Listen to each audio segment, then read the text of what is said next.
OK Business, les spécialistes de la transaction de commerce et d'immobilier d'entreprise qui accompagnent les entrepreneurs dans le développement de leurs projets. Présente Sud Radio, Osez entreprendre, Thomas Binet.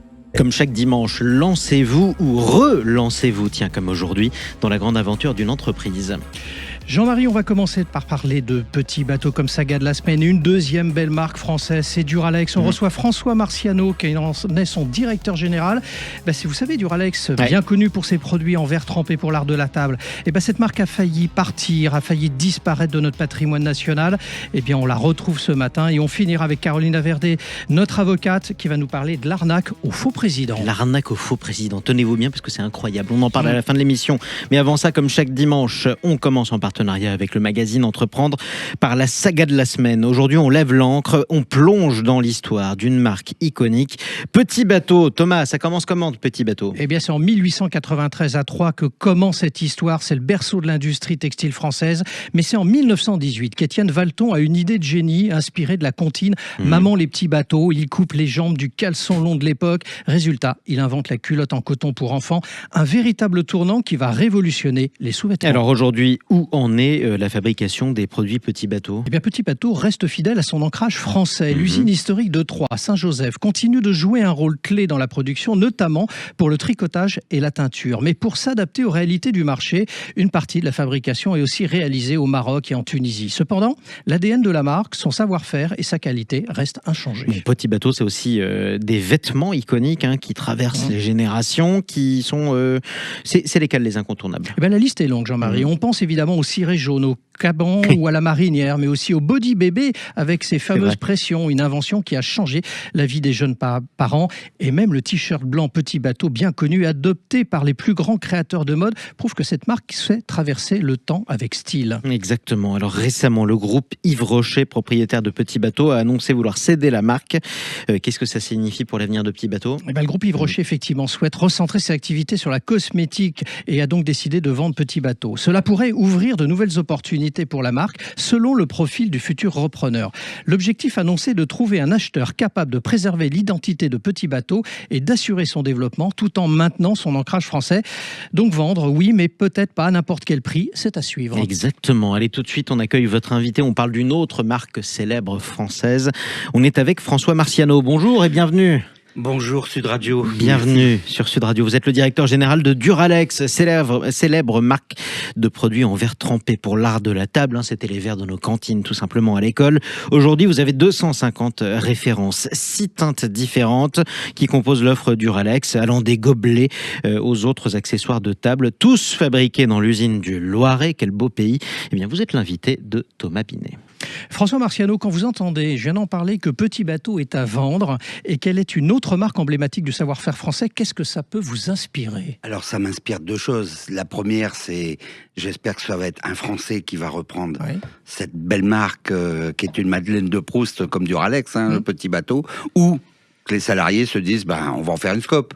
Au moins, on sera sûr qu'elle va rester en France. On va en parler parce que c'est le modèle que vous avez adopté il y a quelques temps. Alors, on va commencer d'abord par retracer rapidement l'histoire de Duralex. Tout commence en 1945 quand Duralex met au point avec Saint-Gobain la technique innovante du verre trempé, rendant les produits très résistants au choc et en température extrême. C'est là-dessus qu'on va vous connaître. Oui, mais c'est exactement ça, un verre extrêmement solide, un verre qui a été fait pour que les personnes qui ont du mal à prendre un verre puissent le faire tomber sans qu'il casse.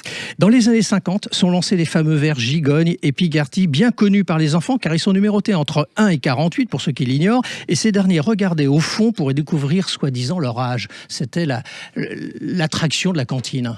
C'est toujours l'attraction de la cantine, et ça permet de rester jeune vu qu'on ne peut pas avoir plus de 48 ans. Voilà pourquoi je ne bois que dans des verres Duralex. Et malgré un beau développement avec un succès à l'international, les difficultés apparaissent à la fin des années 90. Plusieurs, 6 en l'occurrence, repreneurs successifs vont diriger l'entreprise, mais à chaque fois, elles vont échouer à relancer la marque. Oui, alors effectivement, il y a eu plein de repreneurs, il y a eu différentes stratégies. La vraie, je pense, c'était celle qu'il fallait pour Duralex, c'est-à-dire un moteur à cette entreprise, c'est-à-dire du marketing et du commerce. On va y venir, mais attachons-nous au temps présent. Le 26 juillet 2024, le tribunal de commerce d'Orléans valide le projet de reprise de Duralex par ses salariés et une nouvelle aventure débute le 1er août 2024. Mais ça n'a pas failli se faire, ça a été très compliqué et même vous avez dû batailler avec le tribunal et le président. Alors oui, batailler, c'est-à-dire, c'est surtout lui prouver que le projet industriel était viable. Et donc j'ai demandé au président d'acheter des verres à whisky Duralex et que je lui rembourserais la semaine d'après. Et bien sûr, je savais très bien qu'on les vendait pas. Hein, donc c'était un défi. Et en fait, c'est le problème de Duralex. Oui, on ne vend pas les produits. C'était mal diffusé. C'est mal diffusé. Vous portez un projet donc accompagné par les 226 salariés, dont 148 sont actionnaires à travers une SCOP. Alors on va rappeler quand même rapidement pour nos auditeurs ce qu'est une SCOP. C'est une société coopérative et participative où les salariés sont majoritaires avec une gouvernance démocratique. Tous les choix stratégiques, François Marciano, font l'objet d'échanges et d'une décision prise par les 14 représentants des actionnaires chez vous, et tous les budgets sont votés en assemblée générale par les salariés actionnaires. Du coup, ils deviennent maîtres de leur destin. C'est ça que vous revendiquez aujourd'hui. C'est exactement ça. Ils sont maîtres de leur destin. L'argent reste dans l'entreprise et permet d'investir toute l'année sans que l'argent quitte. Alors parlons argent, justement. Vous faisiez 23 millions d'euros de chiffre d'affaires, mais vous aviez 10 millions d'euros de pertes. Ça, c'était il y a une année en arrière. En 2024, c'est un chiffre d'affaires de 27 millions d'euros réalisé avec un objectif de 40 millions à horizon 2029. Bon, vous avez 3 ans pour vous en sortir, concrètement. Concrètement, on a 3 ans pour s'en sortir. On a embauché une équipe commerciale qui est pilotée par Vincent Valin, qu'on a fait rentrer au 1er août. Et depuis maintenant 38 jours ouvrés, on a enfin l'équipe commerciale et l'équipe marketing qu'il fallait pour cette entreprise. Alors, c'est quoi l'avenir? C'est repenser l'offre, c'est repenser le marketing, c'est repenser la distribution? Alors, c'est repositionner la marque Duralex, la place qu'elle a perdue. Parce que elle est un peu considérée. Elle a été abîmée. Oui, elle a été très abîmée. Et elle a été considérée comme une marque qui était morte. Oui. Heureusement, elle était tellement forte qu'elle est toujours là. Et l'équipe va recentrer, repositionner avec des nouveautés, mais vous verrez, au mois d'avril, c'est les 80 ans, vous allez voir. Oui, c'est les 80 ans de la marque. Donc là, vous allez faire un grand raout, vous allez faire parler la marque. On a plein de surprises pour vous.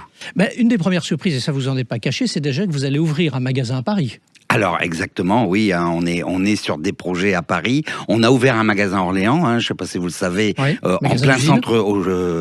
plein centre d'Orléans. On a ouvert le magasin le 12 décembre. En 14 jours, on a fait 390 000 euros de chiffre d'affaires.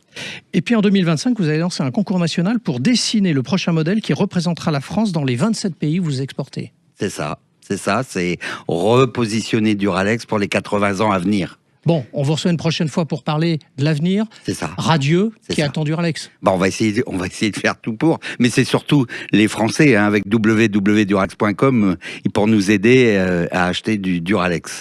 Merci à vous. Merci à vous et bonne route en tout cas à Duralex. François Marciano, je rappelle que vous êtes le directeur général de cette marque. Bruno, le spécialiste des fournitures et de l'équipement pour les professionnels, présente Sud Radio, Osez entreprendre, les essentiels de l'entrepreneuriat. Bonjour et bienvenue sur Sud Radio.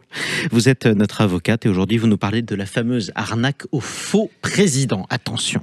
Oui, Jean-Marie, parce que dans un contexte où les fraudes se multiplient et techniques utilisées par les escrocs sont de plus en plus redoutables pour piéger les entreprises, on va décrypter aujourd'hui les mécanismes d'une fraude qui tend à se répandre, l'arnaque au faux président. Caroline, qu'est-ce que cette fameuse arnaque au faux président? Eh bien, mon cher Thomas, il s'agit d'une fraude très sophistiquée dans le cadre de laquelle un escroc se fait passer pour le dirigeant ou un haut responsable de l'entreprise et demande de manière urgente, bien sûr, et confidentielle à un employé du service comptabilité de réaliser un virement important vers un compte bancaire. Mais comment les escrocs, les fraudeurs parviennent à convaincre les employés? Ils sont très forts, ils réalisent un travail de recherche très précis sur l'entreprise ciblée grâce aux informations disponibles sur Internet. Ils peuvent aussi imiter la voix ou la manière de communiquer du dirigeant, souvent grâce à des logiciels spécifiques spécifiques.